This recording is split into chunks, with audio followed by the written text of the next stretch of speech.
Yay! Oh God. Welcome to the Pinfall Podcast. I'm your host, Liz, and I'm joined as always by my co-host, Marcus. Howdy ho, Ranger Joes and Jones. You know, Joes for the boys, Jones for the girls. Oh, okay. Okay. Yeah.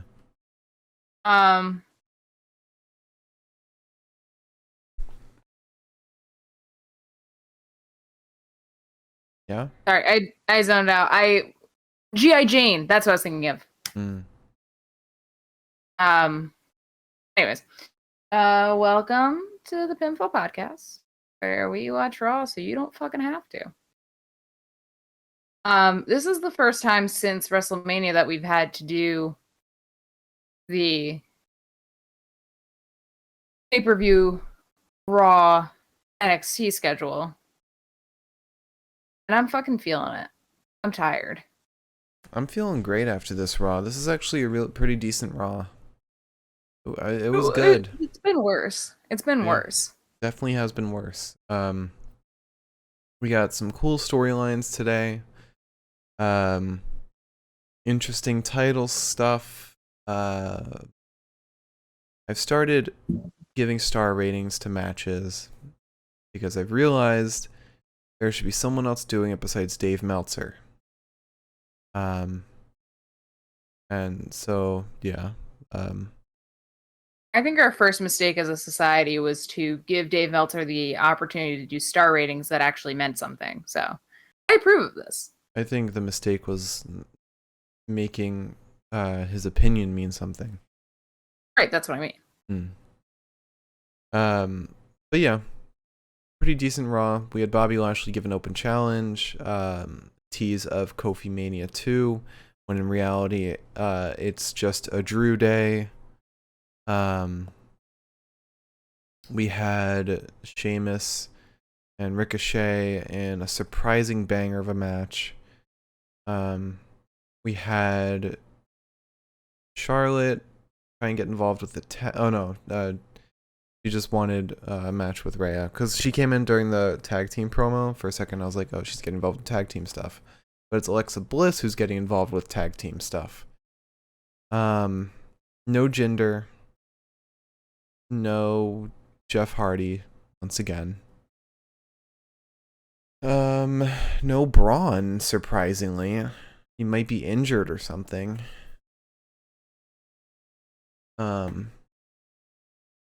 But he's decent Raw. I didn't go as far as to say it was good. I wouldn't. The first half was rocky, definitely.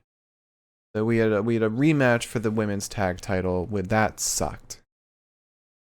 But the second half I thought was good. We had the lumberjack match part 2, which was the definite exit of Damian Priest from that storyline. But we had R-Truth's back. Thank God. Yeah.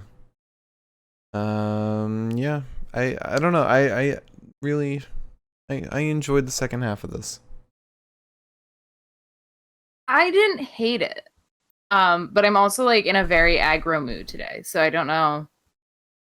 Okay. Sometimes every couple of months that happens. Okay. My sign was crooked and I got really mad about that. And I also don't like this vodka at all. I kind of thought I would because it's supposed to be like jalapeno, but... So that must mean Raw sucked. Yeah, exactly. I didn't care for it. So with all that said, do you want to jump into the news?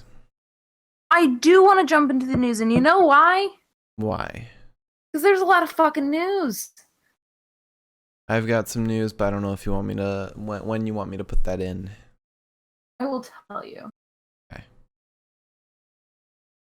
We're going international first. Okay. Really, to be fair, there's a lot of news, but like it's all... You can kind of consolidate a lot of it. New Japan is returning to doing events after being put into like a massive shutdown because they had a lot of positive tests. The most recent matches I think were done like in a studio. And I think like their safety guidelines are like even more insane than ours. Mm-hmm. I watched a Jay White match and I was just like, okay. Almost very NXT UK-ish. Okay. But they're finally going back to actual shows again. Apparently they're returning on, May 22nd. What can I say? So that's good. That was really the main point of that. That's good. That is good. Nature's healing. Glad they're opening up again, and they feel confident enough to do that. It was kind of shocking that they had so many positives come out because like it seemed like they were doing the most of most of the promotions. I also don't know that well, but like I don't know. WWE seems so frivolous that like anybody else seems pretty strict to me. Speaking of events, Ring of Honor is going to have fans back by July as well. I think they said mid-July. I'm not really sure. I could also just pull the article up. But, I guess they're trying to go into the same kind of touring bus as everybody else. They're going to come back by July 11th, I believe, in Baltimore, Maryland. So I'm excited to start seeing these promotions like with actual fans again. I think that's going to be really fun. Oh yeah. I've missed that so much. Absolutely. And speaking of fans, I know you're not telling me to put this in right now, but I think you're fine. This is a good time. And yeah, Morgan's Miss Raw was okay for the first time in a month, probably more. But so Double or Nothing tickets have gone on sale, AEW Double or Nothing, and they virtually sold out in 20 minutes.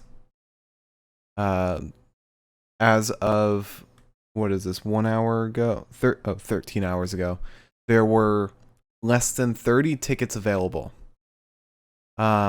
Some obstructed view seats have opened up since then, but still, that is a huge win for AEW. Good for them. Yeah. I'm excited to not get to watch it. Yeah. We'll watch it on demand or something. I don't know. I'm sure like it'll probably end up being on like Fight. Yeah, I'm sure. But yeah, thought that was cool. Thought that was it's such a shame that like we finally got into it. Now it's like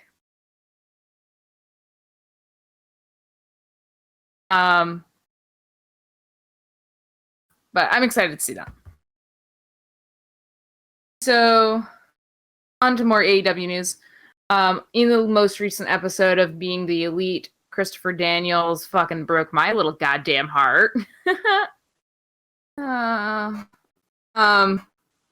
Basically he broke down talking about potentially retiring.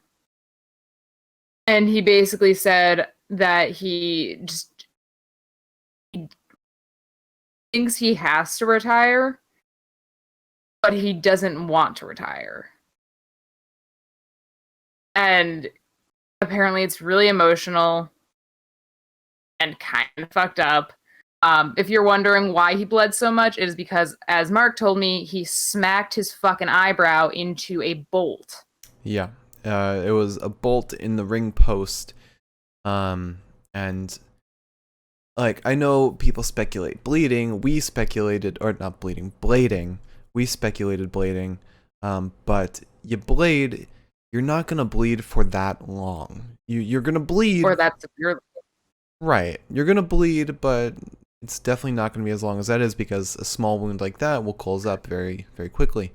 But for how long he bled for, which was practically like half the match, that was, I'd say 75% of. yeah. He definitely bashed his eyebrow, and it opened up, because you could see when he bashed his head, he sat there for like a good few seconds, not selling the move in any way whatsoever. That's probably the oh fuck moment. Yeah, and also Morgan Smith said he's too good to make a blade job that bad. That was the hard way. Yeah. Yeah. Basically, though, during Being the Elite, he, after like this whole diatribe of like kind of talking about his history and shit like that, he broke down crying and said, "I don't want to go. Can't I just stay a little longer?" And I said, Yeah. Yeah. "Dude, I only just started watching you. Don't do this to me." Yeah. A very emotional, sappy little bitch.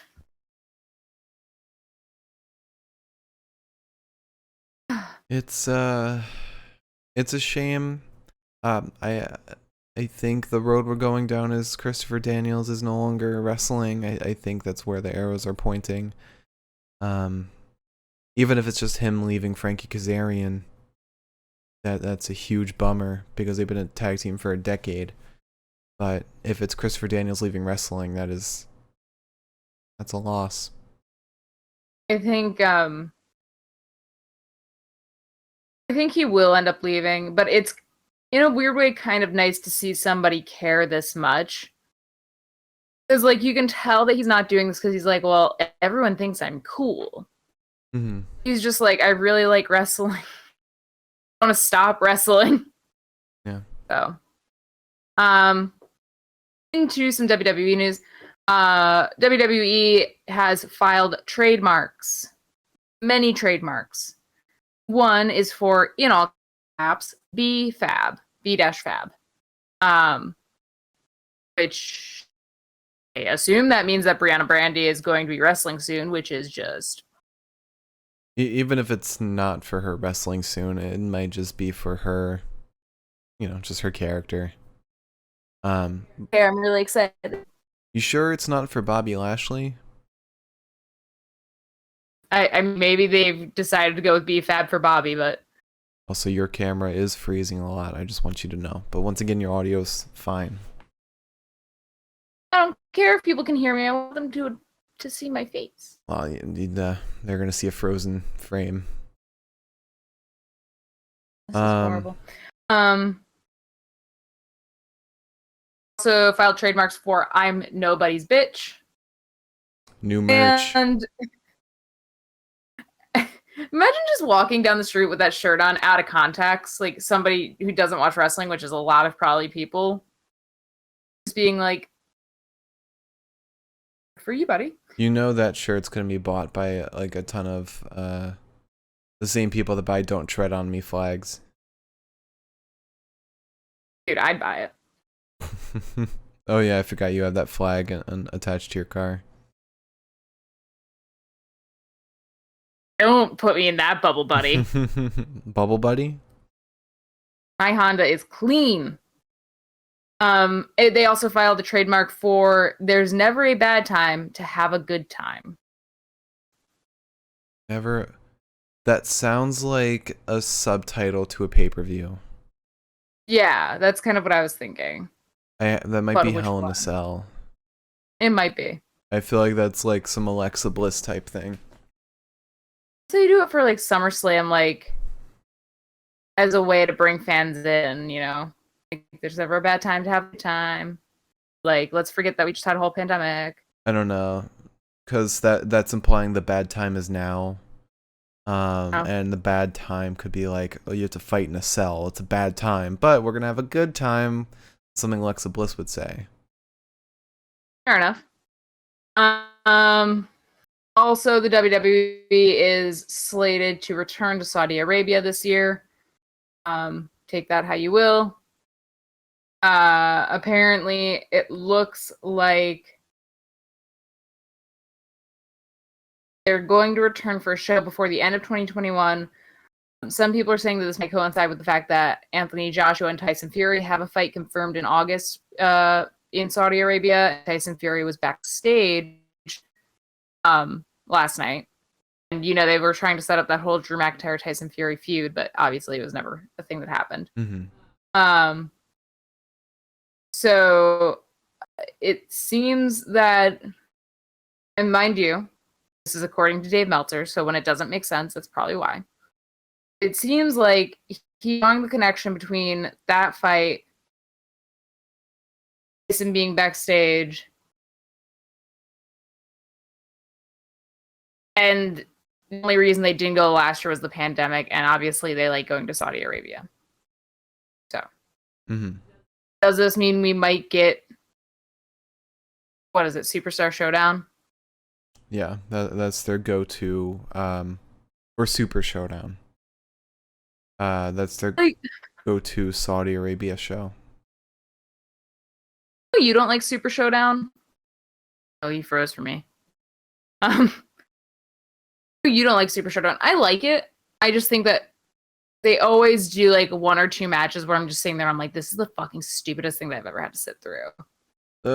I don't dislike Super Showdown. It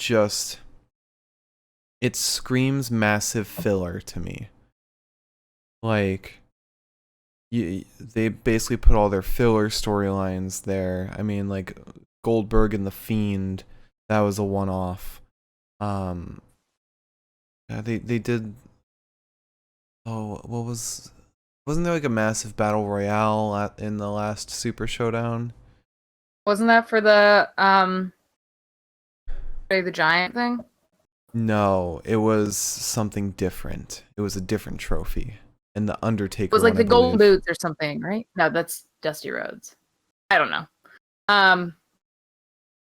It's fun because it's a really different change of scenery, but I do know that a lot of times, like, it's very fan servicey. Yeah. And part of me, like, coming out of the pandemic era, I don't want to return to WWE being very fan servicey again for the sake of pay-per-views.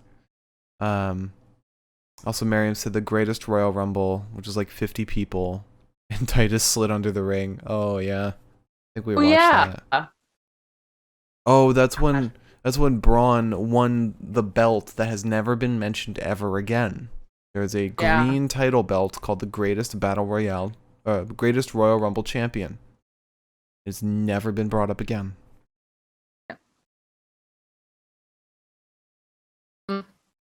So that's supposed to happen, and then Extreme Rules is supposed to be in front of fans this year because Extreme Rules now kind of has a date. And I believe the date for Extreme Rules is going to be July 16th. With the WWE planning for July 14th, 16th, and 18th to be in front of fans.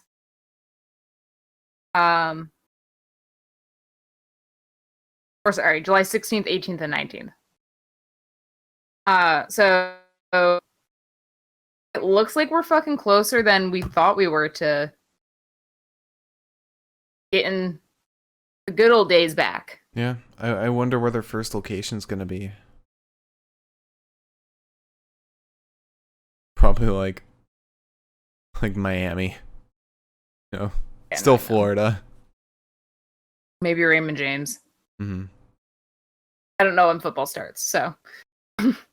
Also, the WWE shut down their talent management division. Apparently, plan for the division only came about in November. And the division itself only lasted 4 to 5 weeks. So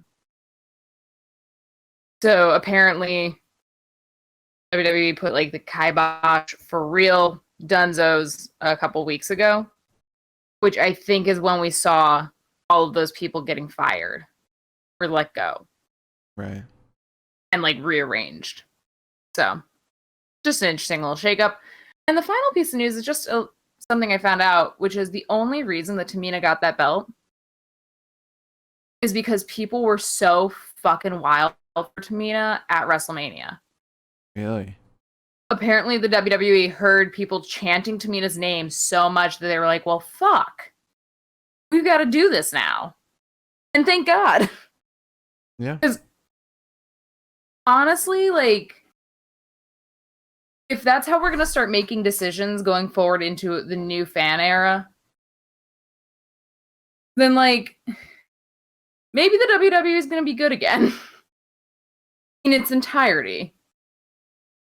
Because there's a lot of shit that they're doing right now that I think if it were in front of fans, people would be like, fuck. Trying to think, like, there was something that was mentioned pretty recently that if it was in front of fans, would have gotten completely shit on. I don't know. The zombie stuff probably would have gotten a pop with the crowd.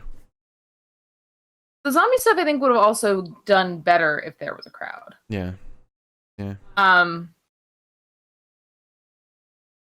There's stuff that like does not work in a no crowd environment. Mm-hmm. And I'm also wondering if maybe that's why they're bringing out, you know, Ricochet as a potential wrestler, or Umberto as a professional wrestler, as a potential wrestler, and they're bringing in the Angel Garza and Drew Gulak story is maybe not so much because they want to shut down main event, but because they're realizing they've got to diversify some shit real fast. I don't know. I think I do think they're just trying to get like smaller talent onto TV. That's probably it. But going back to being in front of crowds, Morgan's mentioned promoters want faces to win their belts with crowds. That's why there are a ton of heel champions right now. And with Money in the Bank potentially in front of a crowd, I heard talk that it would be really cool, and they'll probably do this, they can cash in at the show, which would probably mean Cesaro getting the Money in the Bank briefcase and cashing in on Roman, or Becky Lynch getting the briefcase, cashing in on Charlotte. Something like that. I would like it to mean Becky Lynch comes back. No. You know she's never coming back. Stop. That's not funny. And not true. Anyways, now that you've hurt my feelings, I'm going to put the new sign up. But yeah, I just thought that was really interesting and like kind of gave me a little bit of hope that I know we were just saying like fan service shit is kind of annoying at times. If it means like somebody that's been in the wrestling industry or in the WWE rather for 17 years finally gets their title, I'll take it. Anyways. All right, so promos. Tonight's Raw was a bit of a doozy. We started off with MVP in the ring. He introduces Bobby Lashley. Bobby comes out with a bunch of women around him. Bunch of trophy women. MVP says, what Bobby did last night was Herculean. He beat the two strongest on the roster, and right now he's nursing some broken ribs. Drew was so devastated that he couldn't even get out of bed. But Bobby last night did all the damage while injured, and Bobby showed his fist, and it was all beaten up. And MVP said it's injured from beating in their faces. Then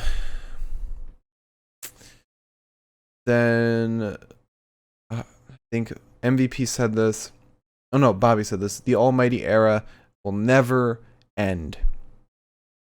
MVP says tonight was supposed to be a night of celebration, but Bobby wanted to do something different. And MVP issues an open challenge to anyone in the locker room who wants to face Bobby. And then who? Drew McIntyre comes out. God damn it. The fury that I felt when this happened was unparalleled. He said, no better way to impress the ladies than Drew versus Bobby for the title tonight. He accepts the challenge. And then MVP chimes in and says, being rude and disrespectful by interrupting me. When the challenge was to anyone but Braun Strowman and Drew McIntyre.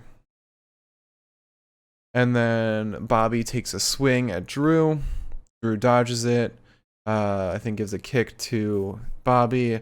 Bobby and MVP both escape the ring, going up the ramp. And then we move after that to AJ Styles versus Elias. Yeah, we have this match. Yes. Just trying to organize myself a little bit here. Mm-hmm. Yeah, thank God Elias got some time to shine on his own today. Yeah. If only the match actually lasted. Half of the matches today, if not more, were distractions and or DQs. Yep. So we start with a boot to the midsection of AJ. He runs off the ropes Elias runs right off the ropes right into a dropkick from AJ. Elias then counters, lifting AJ for the stalling suplex. AJ slams Elias's head into the buckle before delivering a backbreaker. Elias then reverses an Irish whip, sends shoulders into AJ's ribs, stomps him as he sinks down into the corner. AJ is slung into the post before Elias drop kicks like 40 canker sores, so like forming words is a real fucking challenge. And also on top of like I've got 3 canker sores, and then I bit my lip, and I also scratched the like palate of my mouth, like the lower palate, like behind my teeth, so everything hurts. I'm thriving. Anywho, he drop kicks AJ further into that post, and then drops him face first into the apron before sending him back into the ring. Omos is getting a little pissed. He exchanges some words with some guy that's also there. Elias is distracted by this before being dropped by AJ and then dove out onto. There's a big back body drop post-commercial break to AJ, and then a nasty spine buster because Elias saw us call him the spine buster machine, and he said, this is for Liz. We get a rear chin lock on AJ. He breaks the hold. Elias sends a knee drop into AJ. Elias does like a funny little pose before dropping another knee onto AJ. Then Styles hits a hard forearm onto Elias and Pele kicks him, rocking him. We get a big fireman's carry takeover into a backbreaker to Elias, and then a big knee to the jaw of Styles, as well as a twisting neck breaker. But Styles refuses to die. A drop toe hold slows Elias down, sending him into the buckles. We get a few hard knees from AJ to Elias, and then a forearm connects to the face of Elias, and Styles goes up for the phenomenal forearm, but some ugly bitch on the sidelines interferes, DQs the match. Omos gets distracted by this man, follows him up the ramp, while Elias beats the shit out of AJ. And then Omos has to like come and like rescue his boy, and I'm sitting there like, this is the fucking stupidest thing I've ever had to fucking watch. Elias looked great, so... Also, real quick, Morgan has mentioned that the only promotion of relevance that has a babyface champion is GCW with Nick Gage. That'll be different tomorrow. Because there's no way Johnny Gargano is beating Bronson to defend the title. So Bronson Reed will be, I believe, the only singles champion, only singles babyface champion in WWE. Because I can't, no others. None on the main roster. Oh, Bianca. Bianca's a fucking huge babyface. How did you miss that? I mean, do Natty and Tamina not count? I'm trying to think of just singles because it's clear WWE doesn't really care about the women's tag scene. But yeah, Bianca is definitely the big one here. And then soon to be Bronson tomorrow. But if we're talking just main card, then yeah, Bianca.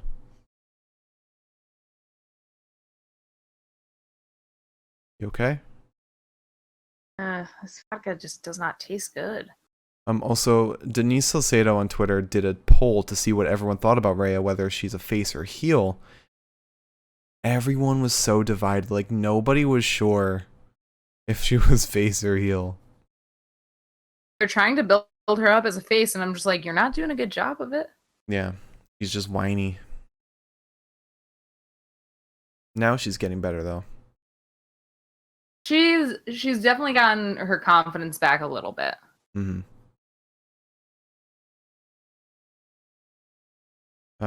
So was there more in the match? I know I cut you off. Oh, wow, cut you off at the perfect time then. So after that match, after that unfortunate DQ, we had Riddle and the New Day backstage. Riddle asked if they got his message, which he sent via pigeon. They say, don't know what you're talking about, but we want to see this two-headed, or the snake that you have.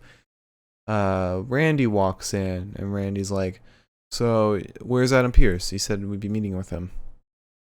Xavier says that you promised a two-headed snake. What is this? Randy is like, is it really? You're talking about me like that? I feel so bad for Randy. Like, yeah, he's a heel, but he is just like, he's just trying to live. He's just trying to live. Let's see. Riddle says, I may have stretched the truth, but it was in the spirit of friendship. I had a great time teaming with you until you know who did you know what. So I just want you to apologize to the New Day for what you did last week. Randy just says it's not going to happen. And then Kofi says, what, do you have a reptile dysfunction? Big angry snake doesn't know how to apologize? We wouldn't have accepted the apology anyway. But Xavier said to Riddle, if you don't wake up, you're going to get an RKO very soon. Then Kofi says, how about Randy, you and me, a match later? Randy accepts. I like where this tag team storyline's going. Really do. Especially with what comes later. After that, we get Alexa's playground. She says, 2 new friends are coming to play. We see Natalya and Tamina to the side. Natty's trying to keep her composure like it's an actual interview. Tamina's just looking around like, this is some crazy shit. Natty says, it was no easy task beating Shayna and Nia, and it's Tamina's first title in WWE. And Tamina says, can we go now? Alexa said that Lily wants to know their favorite color first. Natalya says pink. And Tamina says black and blue, like how I'm going to make your stupid doll. And Alexa Bliss says, that's not very nice. Lily really likes you guys. And really liked when you beat up Reginald. And you know what? That's something Lily and I can agree on. Yeah, for once. And then Natty mentioned the rematch they have against Nia and Shayna, and suddenly I said, fuck. come on.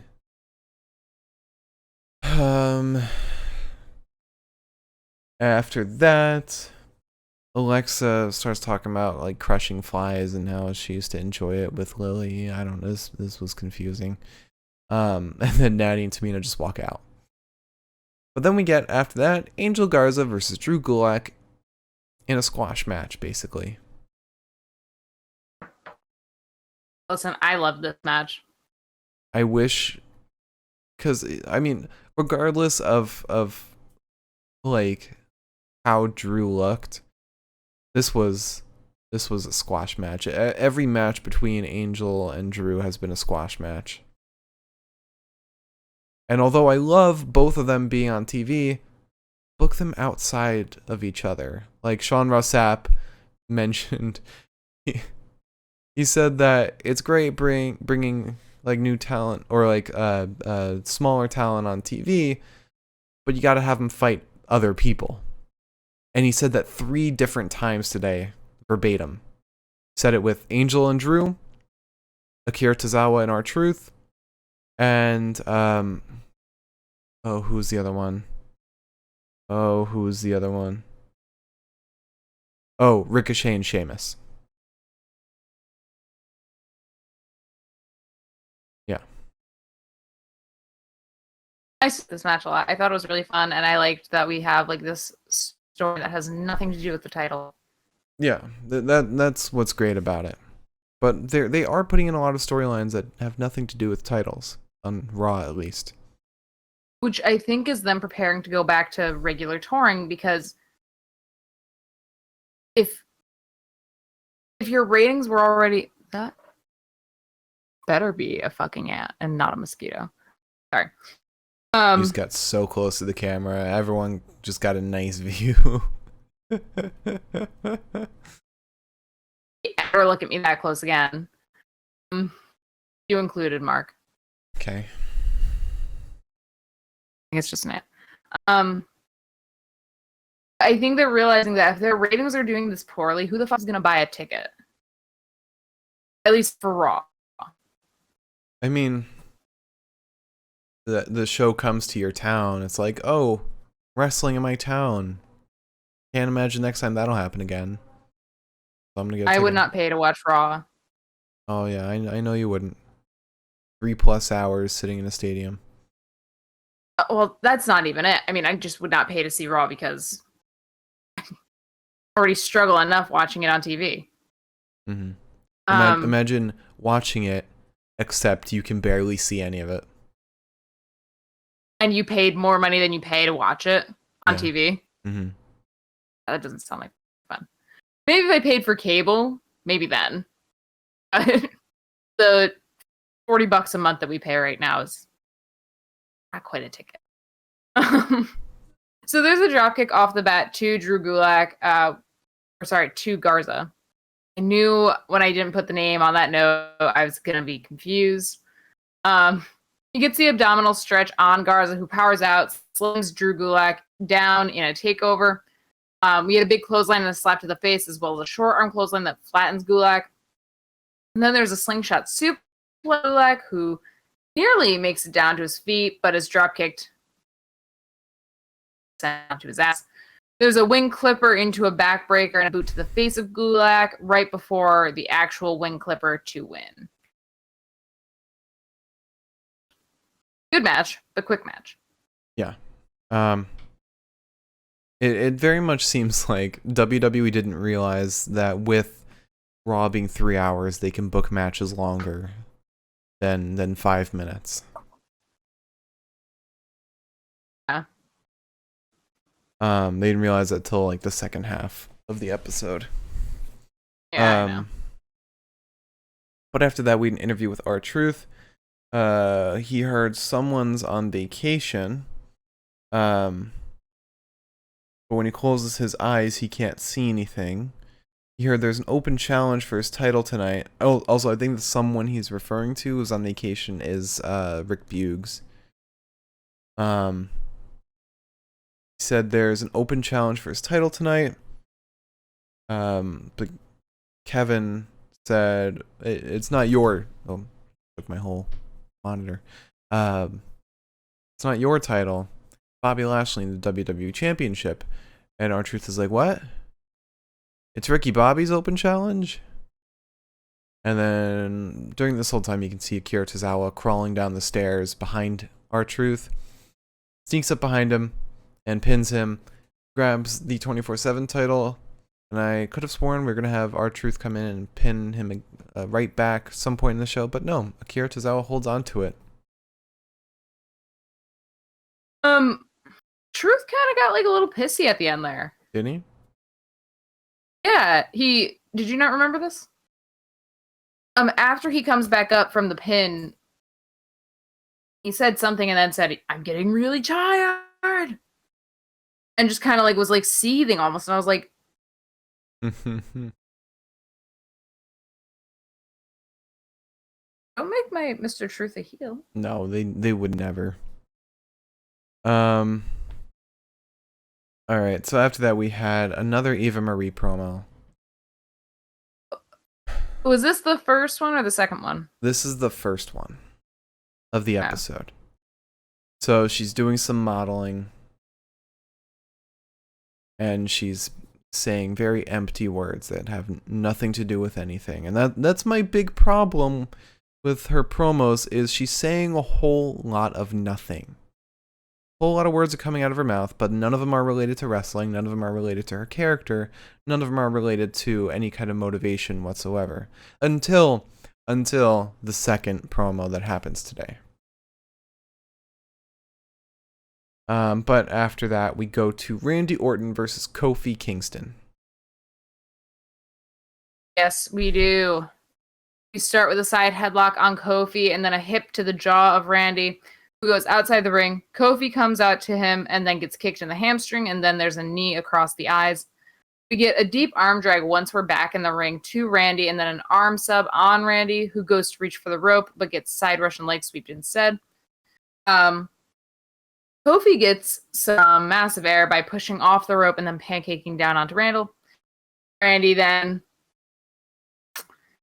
pokes Kofi's eye like a little demon man would do. Right in front of the ref. Little fucking goblin of a man. I adore him. Randy starts uppercutting Kingston in the corner. We get a headlock on Kofi and then shots the midsection of Randy, who responds with a headbutt. Kofi drop kicks Randy off the middle buckle. We get a drop kick again to Orton and a massive fucking Puma tackle to Kofi. At this point, Xavier decides to distract with his trombone. This leads to Kofi rolling Randy up to win.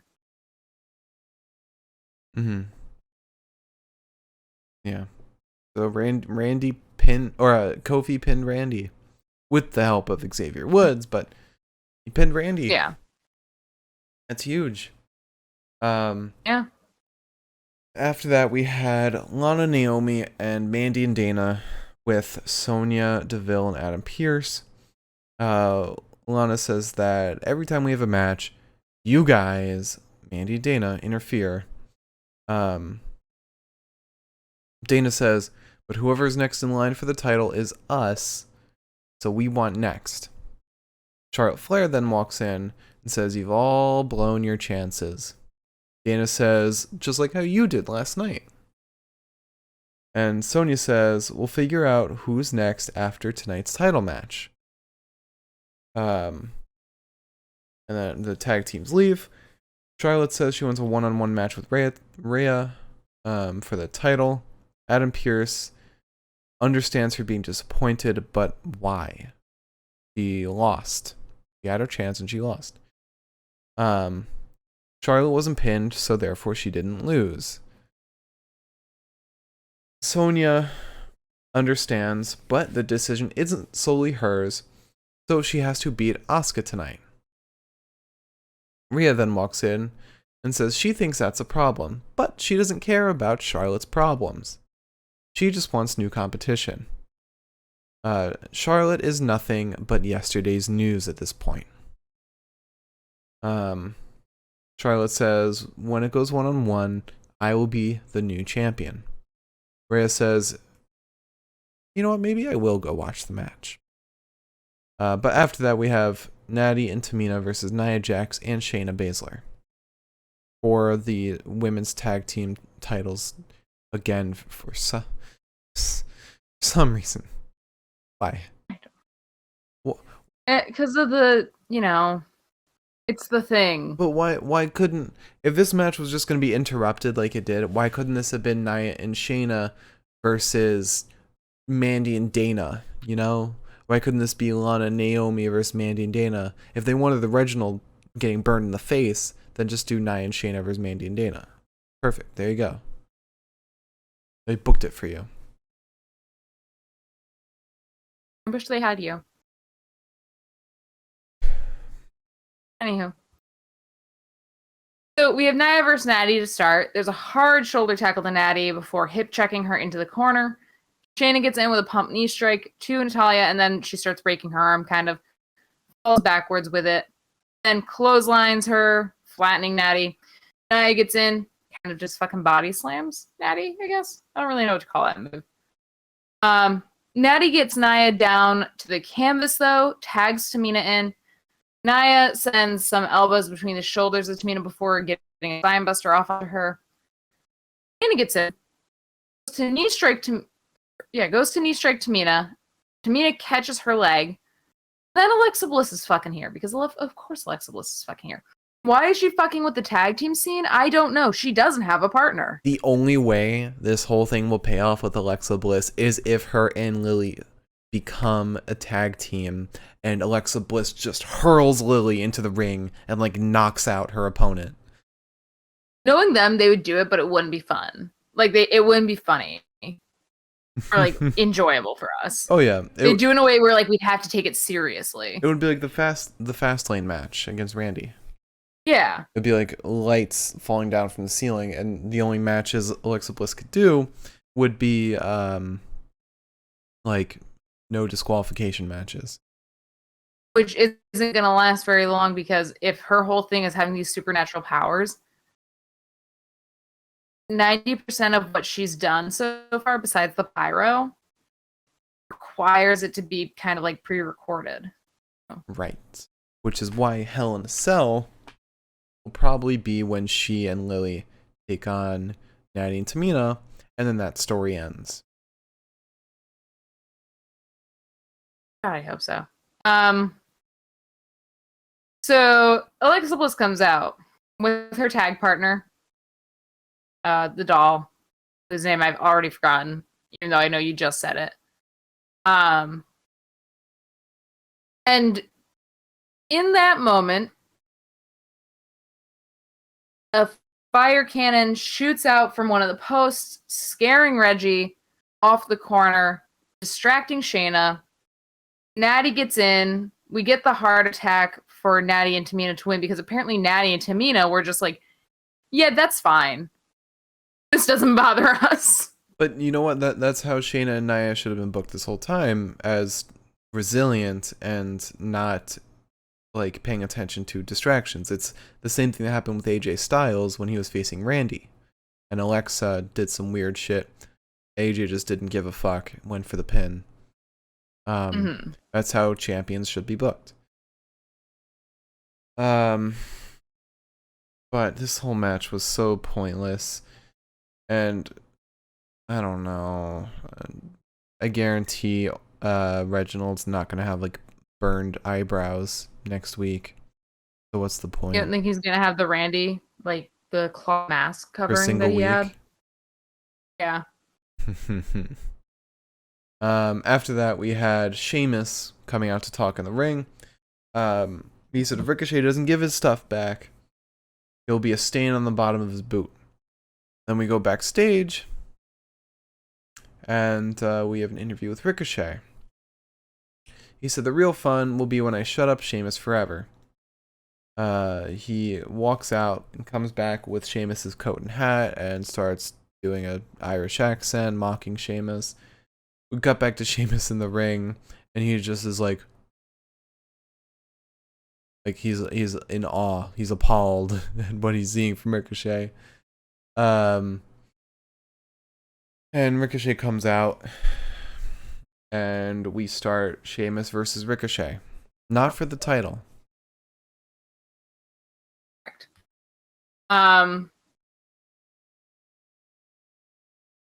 So we get a boot to the face and then a roll up to Sheamus, who ends up just fucking pummeling Ricochet into the ground. There's a short arm clothesline to Ricochet, and then lefts and rights to the chest of Sheamus, which Sheamus responds to with just one singular hard hit. He slams Ricochet into the ground. We get a hard knee strike to the chest of Ricochet, and then a sleeper on Sheamus, which Sheamus just backs into the corner, slams Ricochet into the post, or rather the buckles, and then slings Ricochet off his back for the release. There's an arm sub on Ricochet and a chin lock.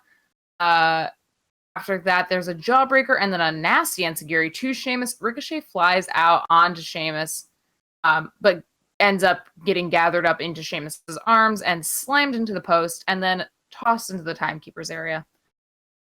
We come back from commercial break. Sheamus has the 10 beats of the bottom going on, and Sheamus wants that Celtic smile, but Ricochet fights out, gets free of it, starts punching the shit out of Sheamus. We get an Irish curse backbreaker to Ricochet.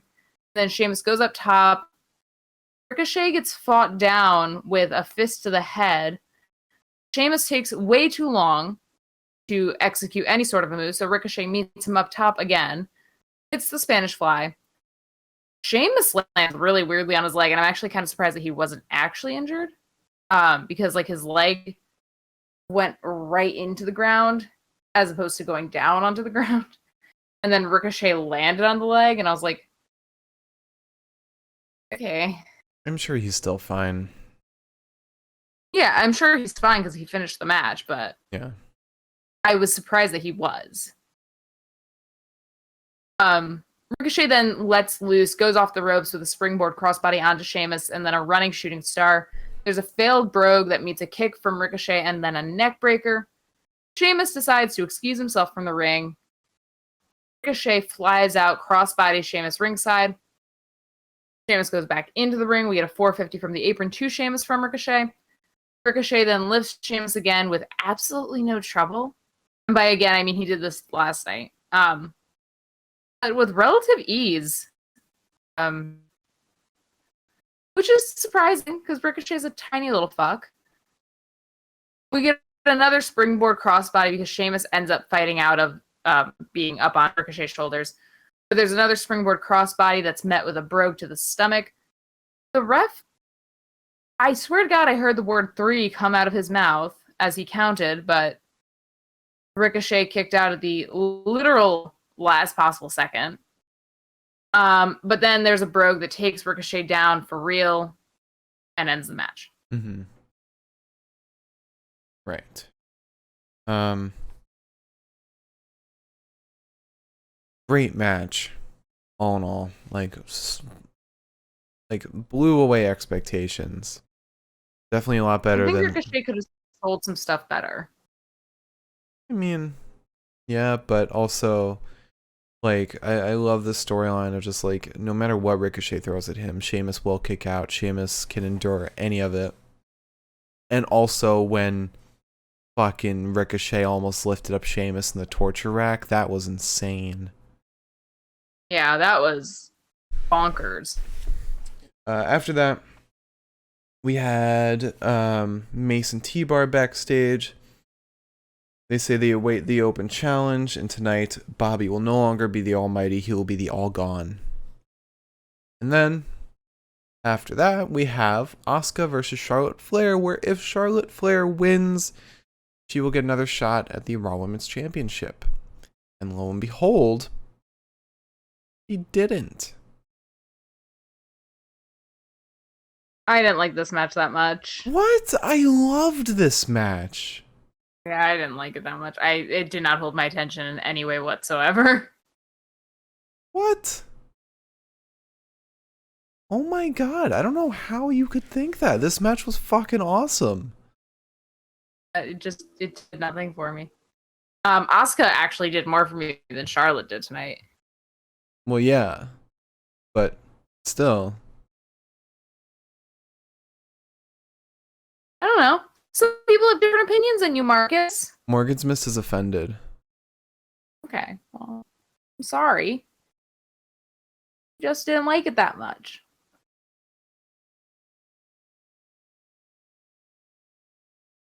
Jeez, now I don't know if I should go into my breakdown of it. Actually, the breakdown is unbiased. So Charlotte attempts a boot to the face, but Asuka avoids basically everything that's thrown her way. There's a dropkick directly to the midsection of Charlotte and a hip attack to Charlotte. We get a back elbow right to the face of Asuka. Charlotte cartwheels up and over the ropes as she does. Still gets kicked in the upper midsection, if you will. Has her legs swept out from under her. Asuka gets the hip attack to Charlotte's head on the apron, and Charlotte rolls away. There's a kick that takes out Asuka's legs, and then Rhea comes out. Charlotte tries to cover like she's proving a point to somebody. But Asuka kicks out, and it's just one of those moments where it's like, you really thought there for a second, didn't you? Mm-hmm.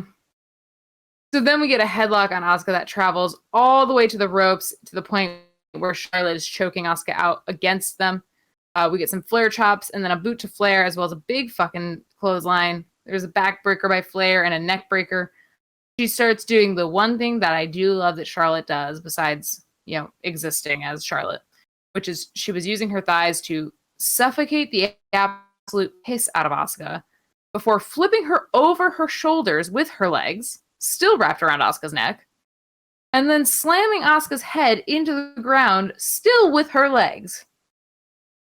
Finally, with just her legs, she flings Asuka away. Asuka rolls Flair up, but it's not enough. There's a kick to the head of Charlotte that rocks her. Asuka gets a knee and a big bouncing German suplex to Charlotte, and a bulldog and a sliding knee to the face of Charlotte, and an elbow to the face of Asuka, and then a boot that just sends Asuka ricocheting across the fucking mat. Then we get a failed natural selection and a failed Asuka lock, a missed boot to Asuka's face, but a successful back elbow that gets Asuka down to the canvas. We then go up top, and this is where things kind of broke down for me a little bit. Asuka goes up top, Charlotte Flair meets her there. And then Charlotte Flair moonsaults off the top buckle, and Asuka's still just sitting there. And they're like, oh, it was supposed to be a Spanish fly, but Asuka held on. Yeah. Which, maybe she did. It just, the angle was not good for it. Yeah.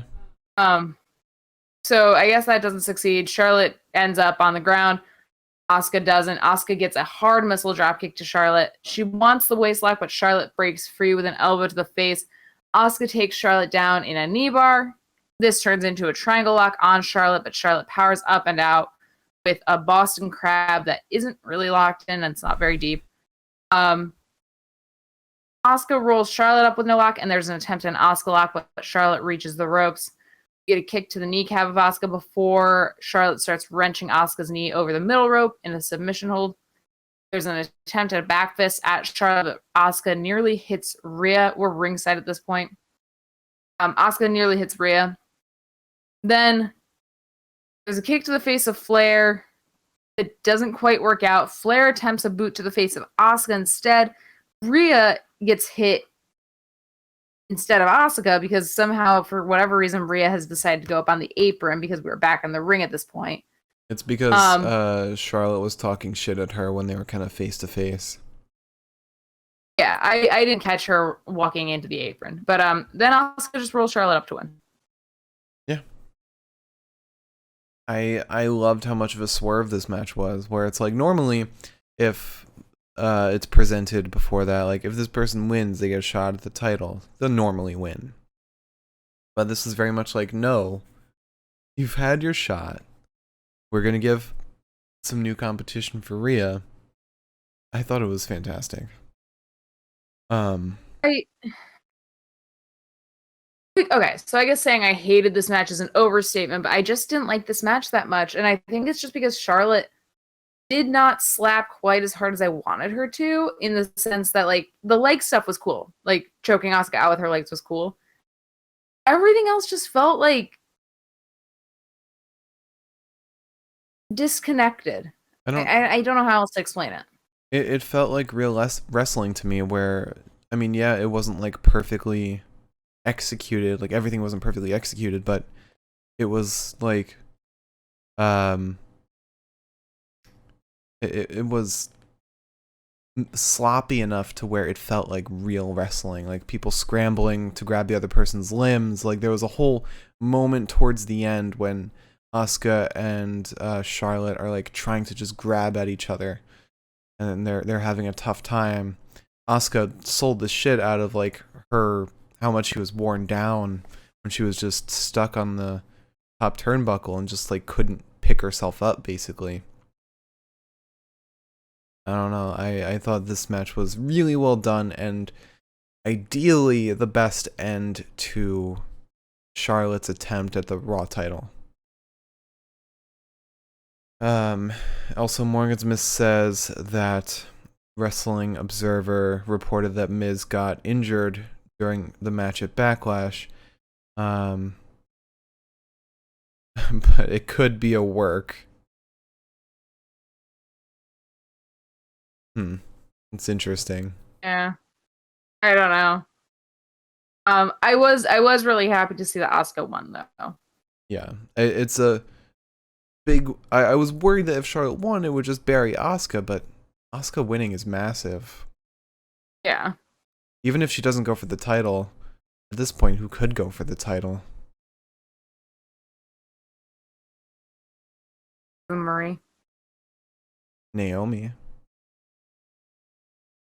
That'd be cool. Yeah, I don't see that happening. It'd be cool. I don't see that happening. I mean, Kofi made his shot for the WWE title today.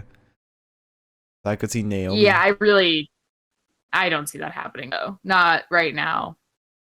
Unfortunately. I think Eva Marie's being built up to be that next person.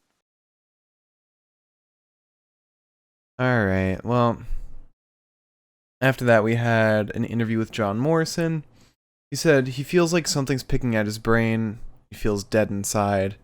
And it's when he was grabbed by the lumberjacks, it felt like they didn't shower at all. But he is he doesn't know where the Miz is. He's been taken by the zombies or whatever, and he's dedicating this match in his honor or in his memory. I think we are implying that the Miz is dead. The Miz is just straight up dead in kayfabe. And Johnny's like turning into a zombie. Yeah. Perfect. You know what? Give us the consistency. How do you think the Miz will come back? The Miz might come back as part of Bray Wyatt. That'd be fucking cool. Yeah. I doubt it, but that'd be fucking cool. I would love that, but yeah, I doubt that will happen. That sounds too cool. So I can't imagine it happening. Yeah. Yeah. And I know zombies aren't really Bray's thing, but thinking back to WWE 2K20 when they had there was a whole like zombie like expansion that they did, and it all was surrounded by like around Bray Wyatt and the Fiend.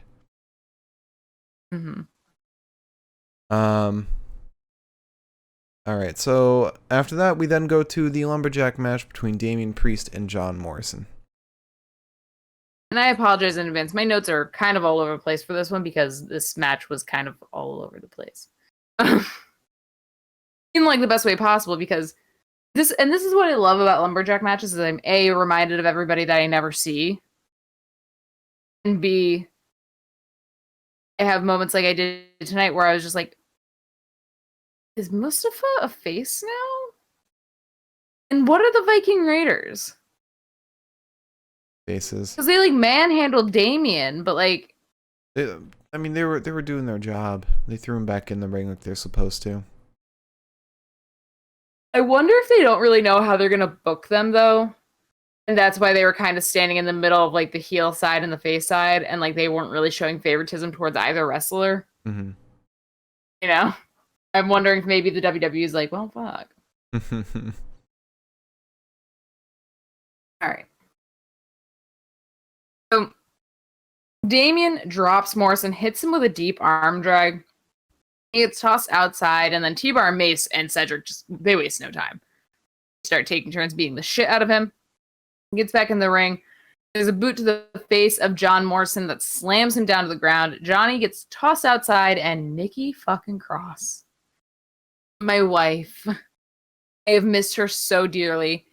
Nikki Cross just fucking launches him back inside, and I'm like, yeah. Cool. And then gets punched for a really long time by Damian Priest in the corner. John then sidesteps Priest, sending him into the post.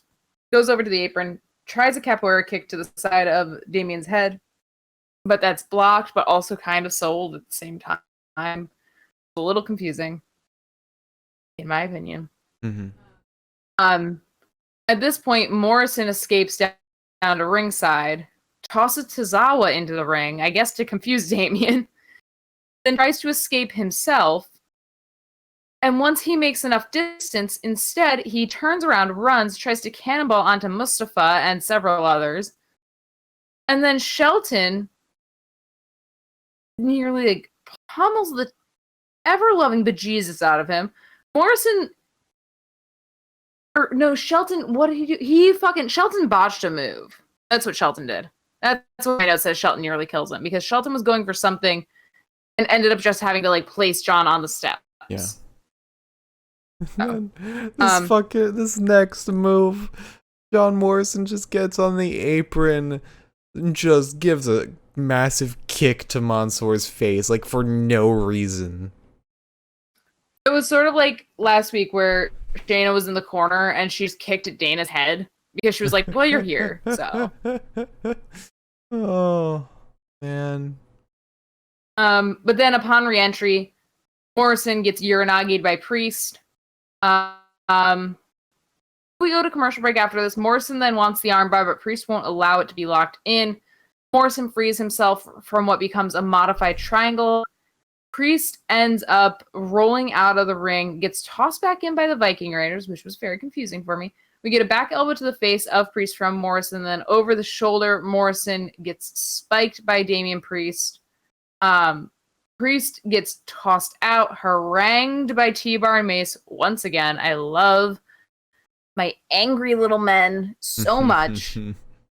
Damian then gets back in, gets launched out onto Mace. Wait, yeah. Damian launches out onto Mace and T-Bar. I don't know what that means. Damian ends up fucking jumping out onto Mace and T-Bar. That's what it was. Cedric then takes the time, because why the fuck not, to attack Shelton. He dives through the ring and just fucking goes at it. My God. We get both of the main men back into the ring. We get a bell clap to Morrison. Damian goes up top and is stopped by John with a punch to the face. Priest then superplexes Morrison into the entire field of lumberjacks and lumberjill, singular. We get back in the ring. There's a punch from Johnny to Priest. Priest dodges Morrison, goes up top with a super Rana to Morrison, and then a hit the lights to win. In my opinion, this was a really good lumberjack match, and I really enjoyed it. It was a lot of fun. Yeah. Exactly what a lumberjack match should be. Yeah. Not like last night's where it was just one big advertisement. Yeah, that was... I think also, like I said, one of my favorite things about lumberjack matches is getting to see... And this was actually a very sparse one, because a lot of times they'll do it with, mid-card wrestlers, too, on the sidelines, and not, just, the lower-card wrestlers. But it's kind of nice to be like, oh, you're all here. I love this. Mm-hmm. Hey, haven't seen you in a while. Like a family reunion. Nice to see Nikki Cross for the first time in what feels like years. Dude, and Nikki Cross tossing Morrison back into the ring by herself. I was like, me next. So after that, we had another Eva Marie promo. She said she talks about being acting and doing films, I guess. Apparently she's done action films. She said she wants to be a hero, not play a hero. I don't know how she can be a hero by joining WWE and wrestling. I don't know. It feels very corny. Just I finally found somebody. I talk to people while I watch this stuff, and like finally somebody put into perspective, which is just like, what is like her thing? What is her deal? yeah. Like how is she gonna Can you look build like a when she shows up to a match? can you build a gimmick off of just being a role model and like an actual role model and not Bailey? Can you build a gimmick off of shampoo commercials? Like, is this the next iteration of I'm a hugger? Is this what this is? No, this isn't even like Britt Baker levels of role model. This is like I'm gonna be a role model because I'm pretty. What this reminds me of is straight up just Teen Vogue behind the scenes of like their cover shoot with like their, you know, actress that they've got on there for like the month. Just being like, yeah, I want to uplift and empower girls and stuff like that, and blah, blah, blah. And it's like, well, that's great. Because, you're doing an interview and you're an actress and this is not your job. Mm-hmm. Like, specifically. Yeah. It all just boils down to everything she's saying just being completely empty and having no substance to it whatsoever. And it doesn't translate back to wrestling at all. Right. It's like, even now when she said something relatively of substance, it was not related to wrestling whatsoever. and like Naomi and like, for example, Naomi and Lana are two women's wrestlers that I would say somebody could like look up to and aspire to be like. Yeah. Because they're very positive. They're very like bubbly. Best friends. Yeah. But that's not their gimmick, Like their gimmick is not that specifically. So it's like, yeah, it's all fine and good if that's like your side gimmick. That's like the brush that we paint you over with. But like, I'm excited. I was just gonna say, I'm excited for her to come back. I'm excited to hopefully be surprised. I think she's gonna be decent enough in the ring that this character shit won't be a problem up front. But I don't think that we're going to understand shit about this until she has a feud. And the whole role model thing is a very heel trope because it's very self-absorbed, saying you want people to idolize you. It's you got Bailey, who's the role model because she's the best and everyone looks up to her, and you have Britt Baker, who is the role model because she's a dentist, she's successful, she's the best, and she's probably the biggest women's heel in AEW. And I've said this a million times before, and I'll say it again. And maybe it's just because I watch too much Total Divas. But it all feels very facetious. It feels like she's saying this to me, and then she's gonna bully the shit out of me when I'm not looking. But it's not like the Bella Twins level of facetious. Because they're facetious. Well, they always had that vibe of like kind of the role model-esque vibe, but they're gonna like mean girls you. I never got that vibe when I was watching them. Well, I get that vibe sometimes, especially from Nikki. Yeah, actually, I always got the vibe that Nikki was more positive than Brie, but I always felt like the Bella Twins, just for like the time that they were wrestling, were role models in and of themselves because of that. Mm-hmm. So I'm still very confused on the Eva Marie shit. I'm very confused. Well, we should still move on from it because after that we have an interview with Shelton Benjamin. He said he's asked about Cedric Alexander, says he doesn't want to talk about him. He wants to instead challenge Bobby for the title in that open challenge. But then Cedric Alexander walks in applauding him. He's applauding him for challenging Bobby Lashley. And that was a fluke win over him last week. There's a reason. He says there's a reason everyone close to you abandons you. Because you are and always will be worthless. And then Shelton just punches Cedric in the chest. And then we move to Bobby Lashley and MVP in the ring. They're waiting for who's going to step up to Bobby. who is going to accept the open challenge? And it's a new day. Yes, it is. Kofi Kingston comes out after pinning Randy. Kofi walks out, and he wants a second world title. So we got Bobby Lashley versus Kofi Kingston, but MVP corrects this. It's not for the championship. Also, I do want to mention, I never wrote this down, but Sheamus threw his hat in the ring for the WWE title, wanting to be a double champion. Anyway.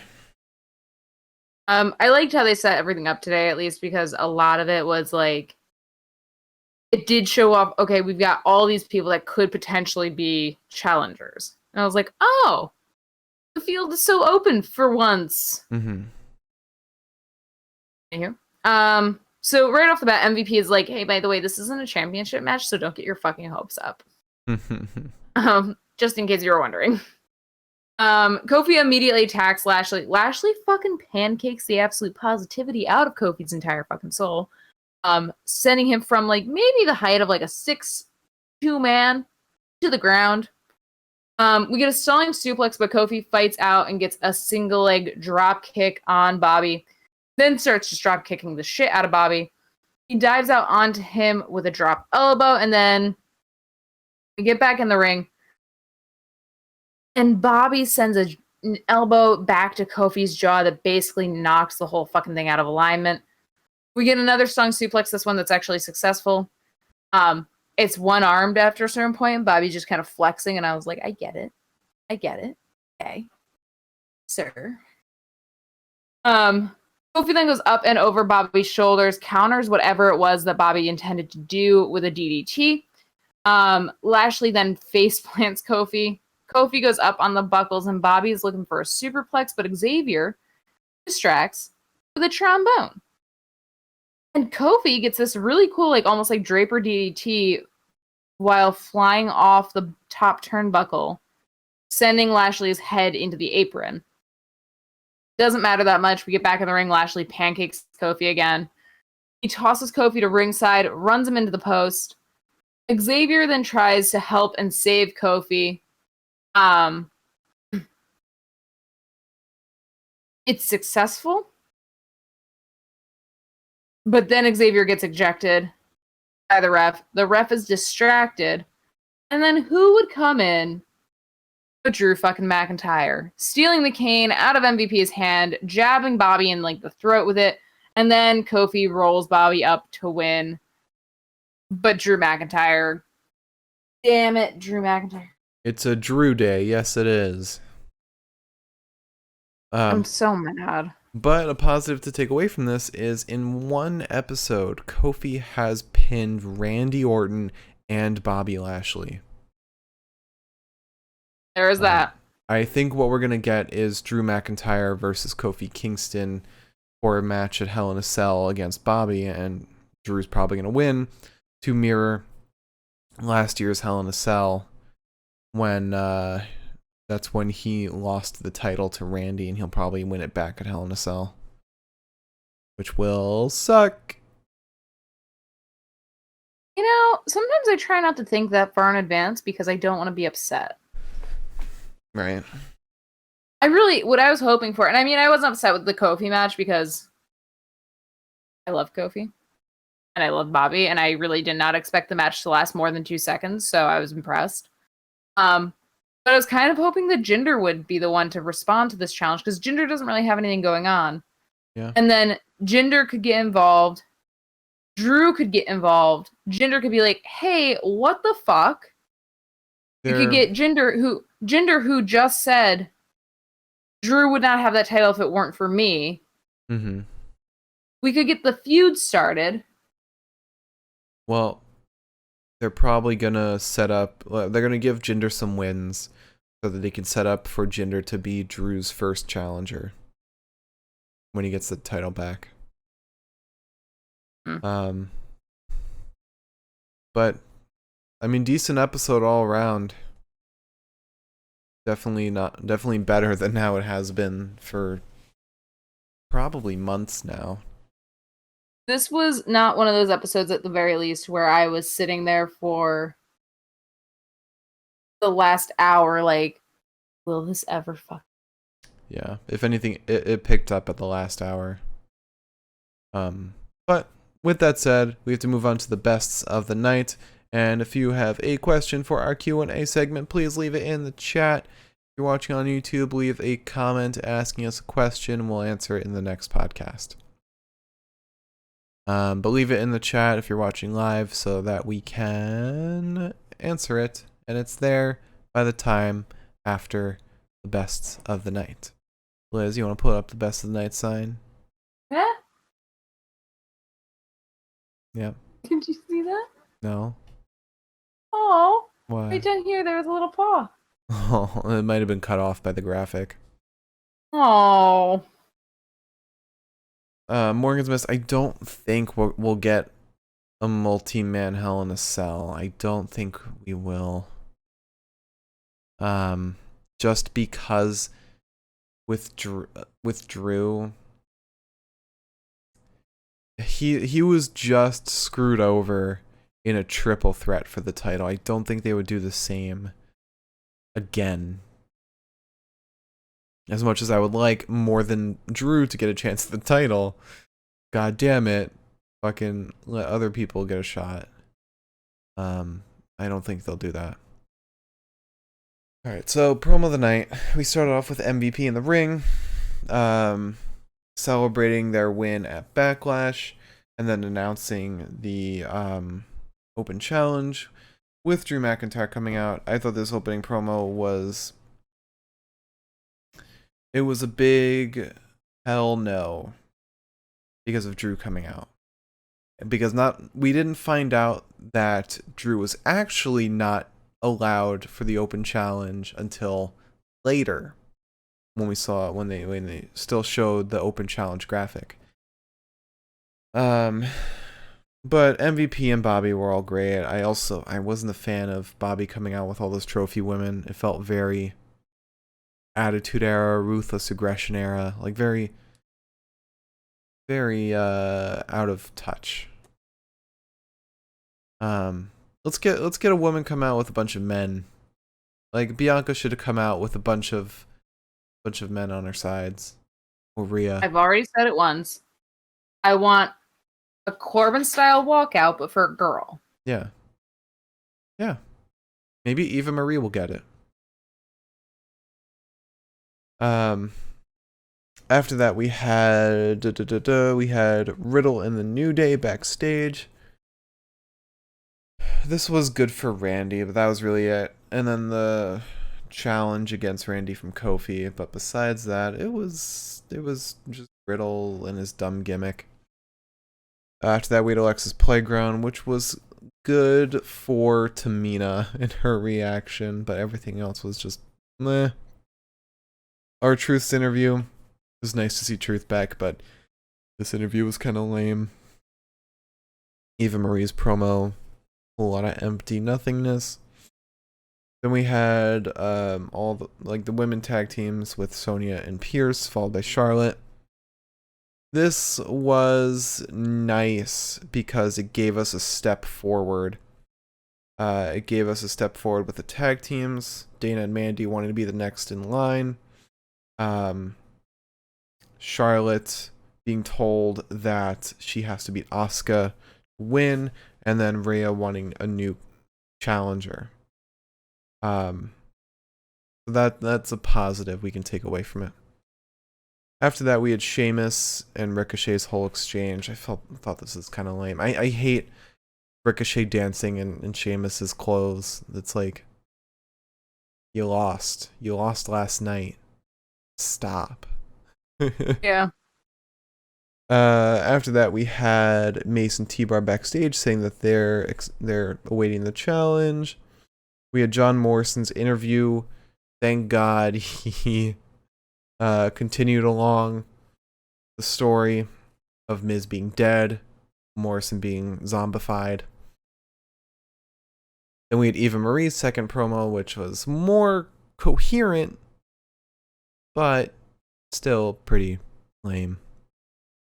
Then we had Shelton Benjamin's interview, which was, this was mean. Cedric coming in, telling him like everyone close to him has abandoned him. He will always be worthless. My God, Cedric, you don't have to be this mean. He's your best friend. Oh my God. Heel Cedric fucking... He pulls no punches in promos. He's good on the mic. He really he's like is. He's a psycho, but he's good on the mic. Mm-hmm. After that, we had Bobby Lashley and MVP announcing the Open Challenge. And I really liked when the New Day came out. It was a great surprise. Just imagining Kofi Mania 2. Fucking sick. Kofi Mania Backlash. That's what we should call it. Kofi Mania Backlash. It was a great surprise. But announcing promo of the night. Every promo kind of had their drawbacks, but I think the one I want to go with, which hit me the hardest, which was the best, the most well done, I think, was Shelton Benjamin and Cedric Alexander. Yeah, that one hurt. Yeah. If we're talking about like the best performed promo and the one that kind of didn't have any slaps to the face in a negative way, it was that. Yeah. I'll go with you. Alright, so Wrestler of the Night now. I have no clue how I'm going to pick, so this will be fun. We start off with Elias versus AJ Styles. I'm going with Elias. AJ wasn't his best self, and Elias he killed this. He knocked this match out of the park. He had every right to taunt in at that point in the match, because he looked phenomenal. After that, we had Angel Garza versus Drew Gulak. I'm going with Angel because Drew got off that one submission, and then that was kind of it. Angel dominated from that point on. I'm not a fan of the wing clipper, though. The wing clipper doesn't feel impactful as a finisher. Yeah, I get that. What's Kenny Omega's finisher? I know it's similar in name. I have no clue. I don't know that well enough. The wing something. Can't remember the name of it. My God. If anybody remembers Kenny Omega's finisher, put it in the chat, please. I can't remember for the life of me.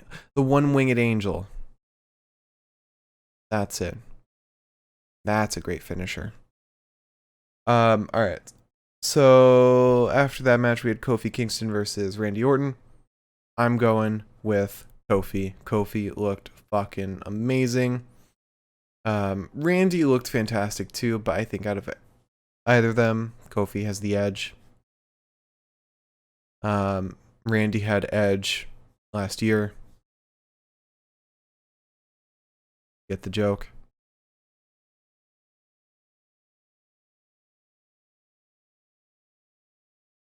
So anyway, after that we had Natty and Tamina versus Nia and Shayna. I'll go with Tamina. Tamina looked like she cared the most in the match. She had the most drive, had the most passion. And how could you not when you had your first title win in your 11 years of being in the business less than a week ago? After that, we had Ricochet versus Sheamus. I'm going with Ricochet. Ricochet always is fun to watch. So fun. And Ricochet really sold this match with his facial expressions.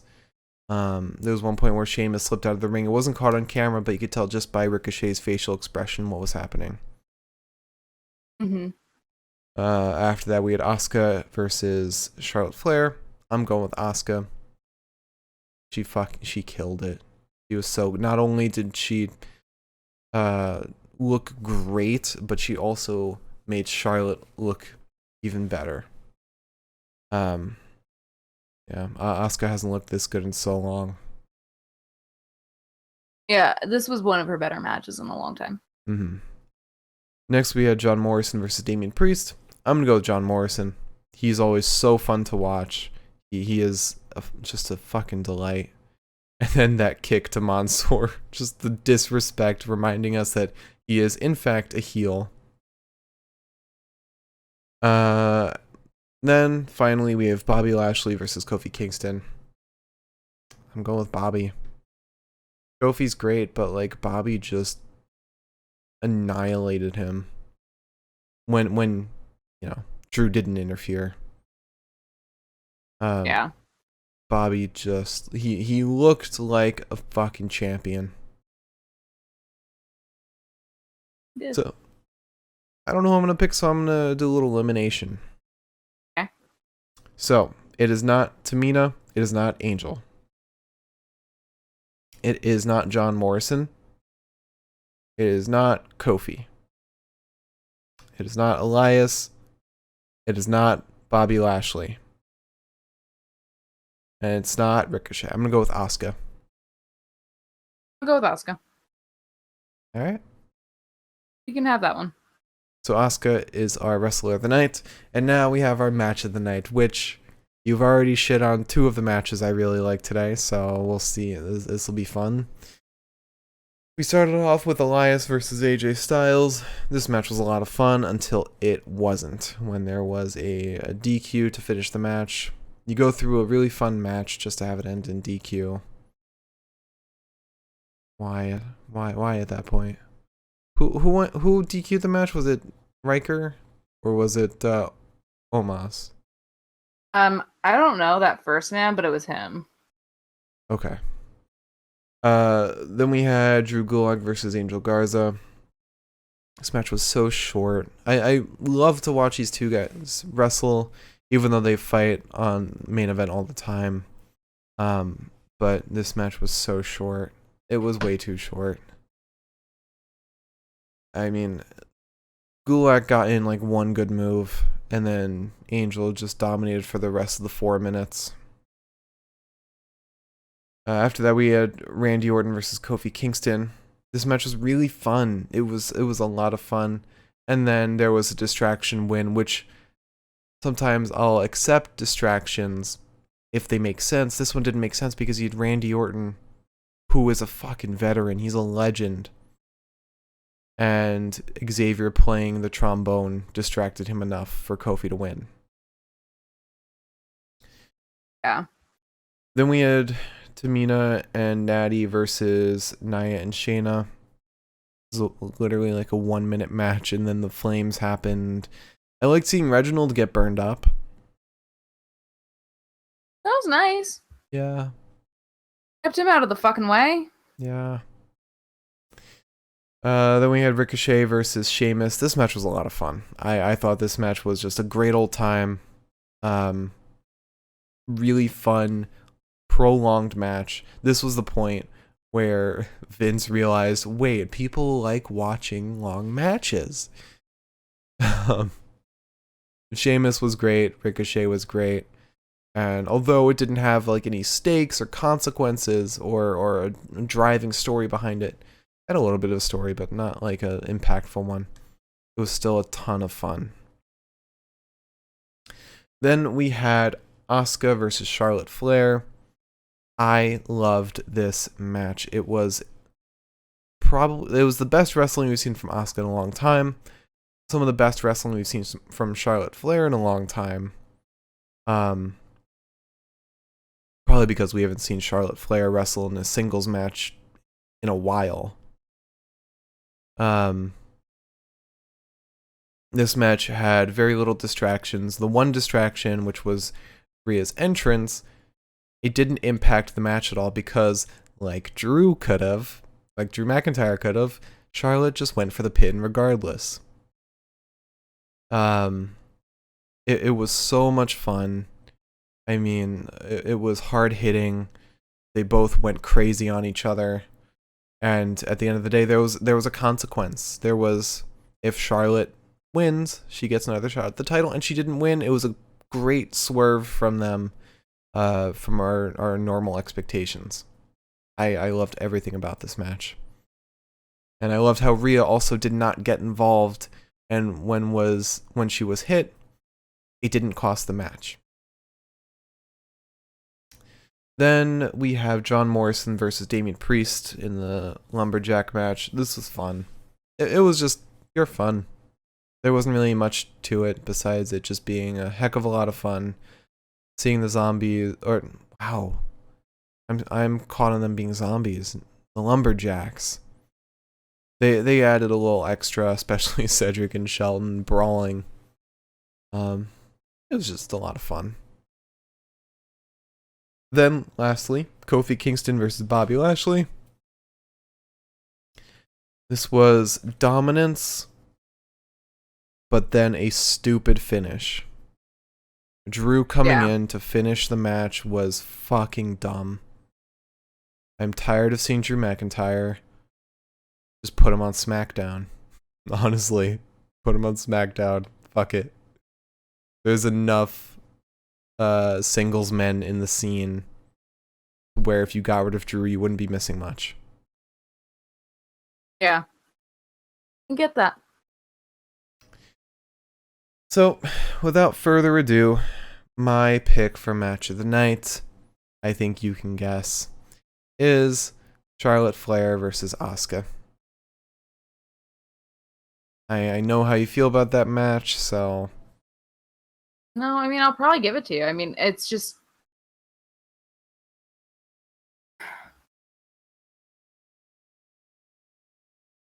I did not like the match, but I did not like it for reasons specific to Charlotte. And I can look past it. Okay. Only because at the end of the day, technically, and compared to everything else, it was a better match than pretty much everything we saw. Maybe I would have had an argument for like the match I really liked, which was Drew and Angel, but that was a short match, so I couldn't go for that.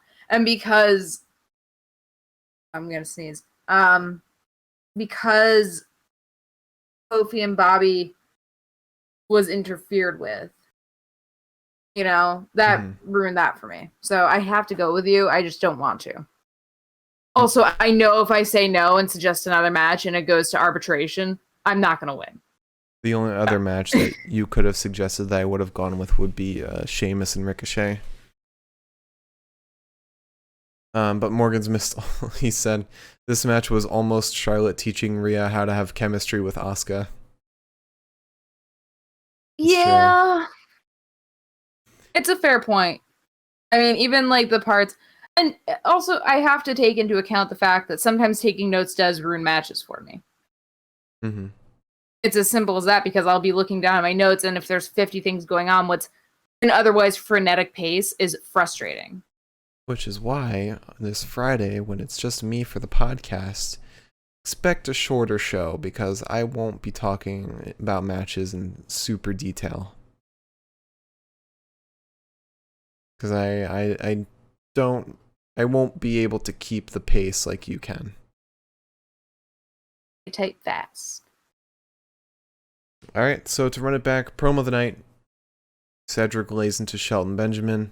Wrestler of the night, Asuka. Match of the night, Charlotte Flair versus Asuka. Liz, would you like to close out this Monday Night Raw? Yes. If you joined us tonight, thank you so much for joining us. We really appreciate it. We love when you join us. And if you didn't join us tonight, but you joined us in the future, thanks so much for joining us. We really appreciate it. Please join us tomorrow for the special episode of the podcast called We Celebrate Liz's Birthday by talking about NXT. Where we'll celebrate my birthday by talking about NXT. Funny how that works out. I think that's all I have to say. And if anyone has any questions, leave them in the chat before we close out so that I'm able to catch them. But if you missed our Backlash podcast, it's on YouTube. It was a great old time. Our YouTube is the Pinfall Podcast. Our Twitter, right down below, is at Pinfall Podcast. Also, Morgan's Mist wishes you happy birthday beforehand because tomorrow will be a tricky one for him. Okay, well, thank you so much. I appreciate it. My Twitter is at the Mark Cameron. Liz's is at Eliza Elaine23. And if you subscribe to our Twitch, you won't need to wait for YouTube videos to go up to catch our most recent podcasts. You can catch them immediately. This one probably won't go up till like Wednesday, maybe later. This week is going to be tough. But yeah. So thank you all for watching. Hope you enjoyed. And we'll see you tomorrow for NXT.